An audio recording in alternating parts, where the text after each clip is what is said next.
Ինչքան եք ուզի բարձրանա, զամբիղի արժեքը մի հոգումար պետք է կազմի 60,000 դրամ դա մինիմում էլ,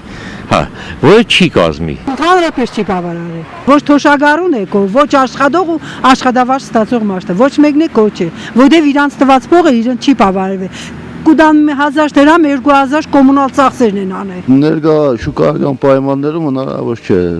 բավարար համարել։ Որտեղ է Հայաստանի աշխատատեղը նվազագույն աշխատավարձով։ Ոչ աշխատատեղ կա, ոչ աշխատավարձ կա։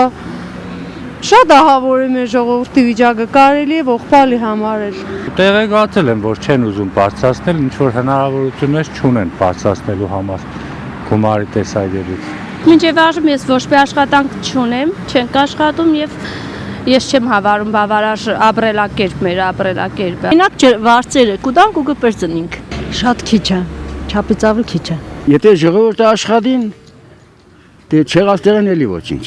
Բայց ժողովուրդը աշխատանք չունի, ուր ստանա 32,000-ը։ Աշխատում են ղեկավարում են մեզ, դրանք են աշխատում, մենք չունենք աշխատանք։ Նույնիսկ ծերը չի կարող ապրել 32,000-ով։ Ավելացնեն նվազագույն աշխատավարձ, որ մարդիկ կարողանան իրենց հոգսերը հոգան։ Բավականին պիտի շատացնեն, որովհետեւ սաղկատության այս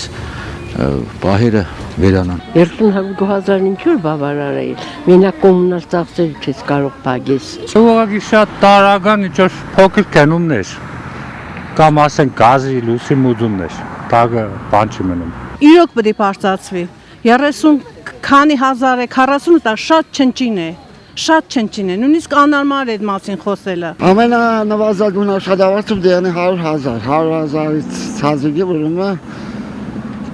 պիտի վադաբրն է ժողովուրդը։ Դայատև են այսինքն չեն ապրել։ Թողնուն է մնա ժողովրդն էսպես տարապի տանջեվի չարչեվի։ Մինիմումը 60,000-ից պակաս չպետք է լինի։ Հես մի բանի մեջ չի բար, 15-20,000 մենակ գազ գվառվի։ Մյուսներն կանով յոլակերտեցու։ Եթե մի տեղ ես աշխատում չի բավարարում, ընդհանրապես։ Մի տեղ եմ չենք գնա աշխատի, մեկ անտեղ գնանք։ Գիտեմ որ Հայաստանում ապրելը շատ ահավոր է, անաշխատանք։ Դե դաշտեն պետական բան է, ստրատեգիա է, ես չեմ կարող, երևի է հնարավորությունը մեր երկրի։ Մենք շատ վատ ժամանակներ ենք ապրել, որ մենակ հացի փող ենք կարողացել հայտարարել։